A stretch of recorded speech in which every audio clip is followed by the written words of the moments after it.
Коронавирус! Коронавирус! Ух.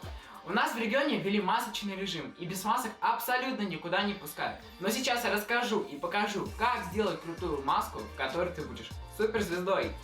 Недавно я сидел в интернете и наткнулся в соцсетях на пост знаменитой косплеерши из Уфы, Полины Вишневской, в крутом образе и с очень интересной маской. Вообще, раньше эти маски носили доктора в средневековье, во время чумы, но сейчас такой костюм стал просто культовой частью поп-культуры, и его можно найти на аниме-фестивалях, фильмах и многих мультиках.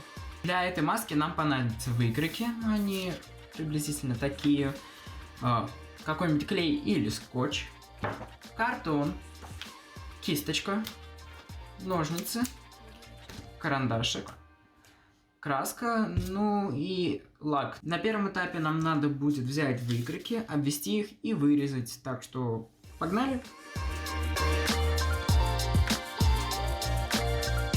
Все эти шаблоны, нам надо их аккуратненько склеить. Надеюсь, у меня все получится.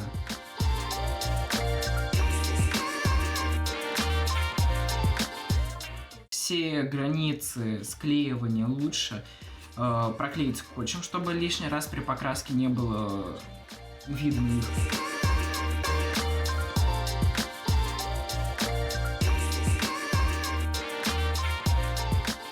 Вот я до конца уже докрасил эту маску, она, конечно, до конца не высохла, но уже что-то есть. Я, конечно, не дизайнер, но мне кажется, что эта маска получилась очень неплохой.